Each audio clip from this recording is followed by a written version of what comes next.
finally revealed. The real story behind Matt Le Tissier's shocking transformation from Premier League icon to cancelled conspiracy theorist is more disturbing than you think. He was the footballing genius every kid admired, but now he's become one of the most divisive figures in English sport. What happened to Lagod? Matt Le Tissier spent 16 years at Southampton Football Club, becoming the very definition of loyalty in modern football. While other stars chased bigger wages and shinier trophies, Le Tissier stayed put. He scored 162 goals for the Saints, converted 47 out of 48 penalties, and became the first midfielder to reach 100 Premier League goals. His technical brilliance earned him the nickname Lagod from adoring fans who watched him produce moments of pure magic week after week. His playing style was mesmerising. He possessed what critics called anti-gravity leans and insouciant shambling genius that defied conventional footballing wisdom. Despite looking distinctly unathletic, he created intense aesthetic euphoria for supporters through his dribbling ability and eye for spectacular goals. His most prolific season came in 1994-95, when he netted 30 goals, capping off a career that represented everything romantic about the beautiful game. Yet even during his playing prime, warning signs emerged. His international career with England proved frustratingly limited. Just 8 caps without a single goal. Multiple managers overlooked him for major tournaments, including Glenn Hoddle's controversial decision in 1998, even after Le Tissier scored a hat-trick for England B. This pattern suggested something troubling. While Southampton fans worshipped him, those in positions of authority remained unconvinced. The cracks in Le Tissier's moral compass appeared early, though they wouldn't surface publicly for years. During the 1980s, as a young player in Southampton's youth system, he experienced what he later described as very, very wrong treatment from development officer Bob Higgins. Le Tissier told the BBC that players were subjected to naked massages, where everyone was kind of just naked and thrown on this bed. Very, very quick. A very, very quick massage. It was uncomfortable. But here's where Le Tissier's relationship with accountability becomes murky. Despite calling the treatment very, very wrong, he later clarified on Twitter that he personally didn't feel abused. This distinction reveals a troubling pattern. Le Tissier's tendency to acknowledge wrongdoing while simultaneously distancing himself from its full implications. It's a moral flexibility that would resurface repeatedly throughout his later controversies. Even more revealing was the 1995 spread betting scandal that Le Tissier admitted to years later. He attempted to manipulate the timing of the first throw-in during a Southampton versus Wimbledon match by deliberately overhitting a long pass from kickoff. Associates had placed bets on an early throw-in, with Le Tissier set to receive a payoff if successful. The scheme failed when a teammate unexpectedly chased the errant pass, but the intent was clear. Le Tissier's justification was breathtakingly casual. He called it just a bit of a laugh and claimed it wouldn't affect the match outcome since Southampton was already safe from relegation. Later, he expressed regret, admitting it was a stupid thing and that he didn't really realise the serious implications. But this excuse rings hollow. Any attempt to fix sporting events for financial gain fundamentally undermines fair competition, regardless of perceived minor impact. This incident reveals Le Tissier's fundamental blind spot regarding ethical boundaries. His bit of a laugh perspective shows a casual disregard for established rules and sporting integrity. More troubling still, his claim of not understanding the implications suggests either genuine naivety or self-serving rationalisation. Either way, it established a pattern of downplaying serious actions that deviate from accepted norms. After retirement, Le Tissier transitioned into punditry, becoming a popular panellist on Sky Sports' Soccer Saturday. For years, he remained the beloved cult hero, analysing matches with the same insightful eye that made him special as a player. But this period of mainstream acceptance wouldn't last. The turning point came in August 2020 when Sky Sports dropped Le Tissier from Soccer Saturday. The official line was that the show was going in a different direction, but Le Tissier believes his refusal to wear a Black Lives Matter badge contributed to his dismissal.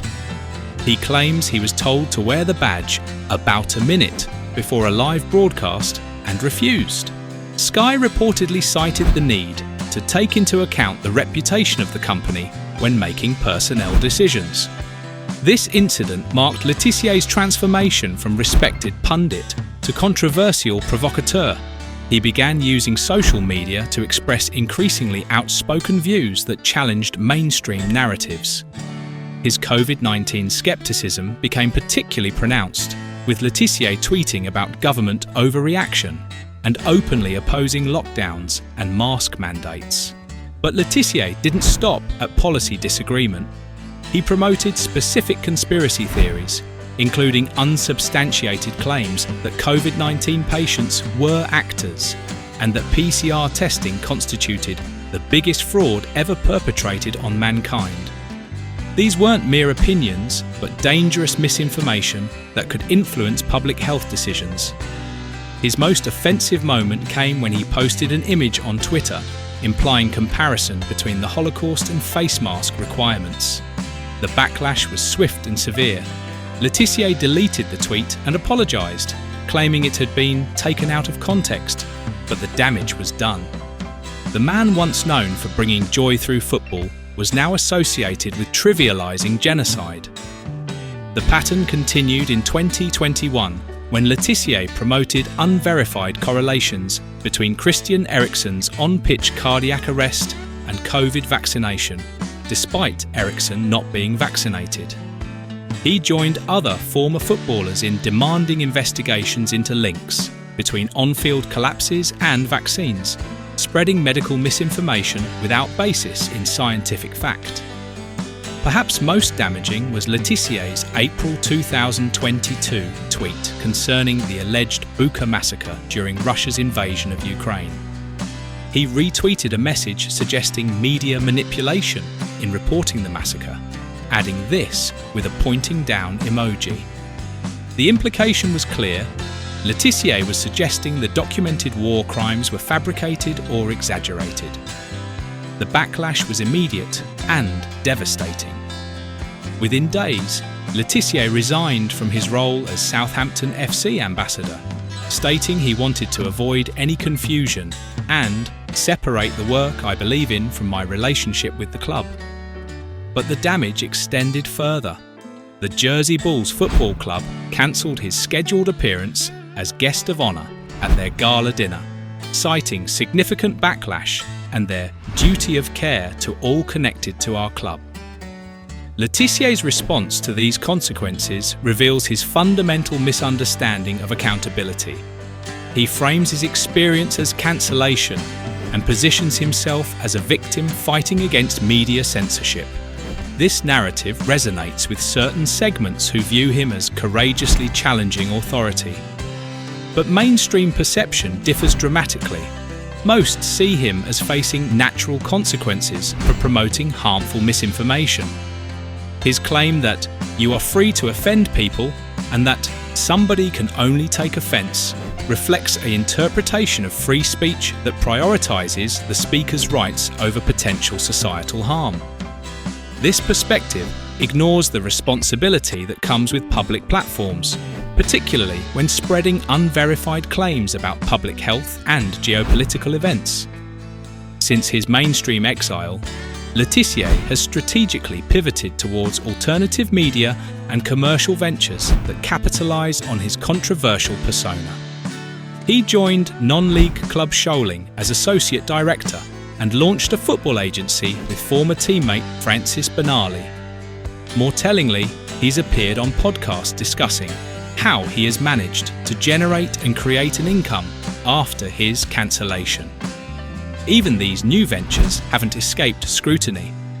In February 2024, the Advertising Standards Authority investigated Le Tissier for misconduct in promoting Supreme CBD products.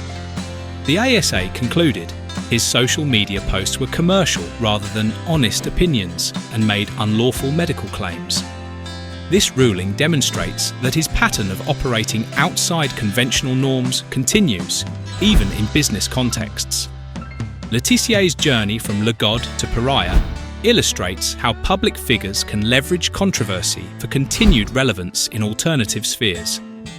He's found new audiences who share his skeptical worldview, creating an income stream from his anti-establishment image. This adaptation highlights the fragmentation of modern media, where controversial figures can still command attention and generate revenue after mainstream rejection.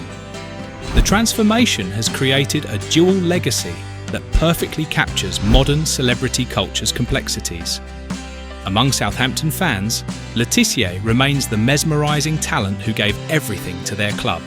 His 443 appearances, 162 goals, and unwavering loyalty are historical facts embedded in football folklore.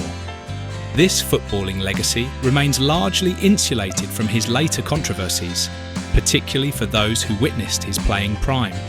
But his contemporary credibility lies in ruins. Once described as everyone's favourite cult hero, he's now viewed as a pariah in the mainstream media who has repeatedly disgraced himself.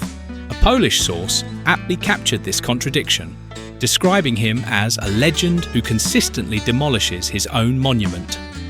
The genius who once served as a conduit for civic pride through his footballing artistry is now better known for promoting conspiracy theories and challenging scientific consensus. His insouciant, shambling genius on the pitch has been overshadowed by increasingly erratic behaviour off it. Matt Le Tissier gave Southampton fans 162 goals, moments of pure magic, and 16 years of unwavering loyalty that defined an era. His technical brilliance and penalty-taking perfection created memories that will outlast any controversy. But when legacy clashes with ego, what ultimately survives?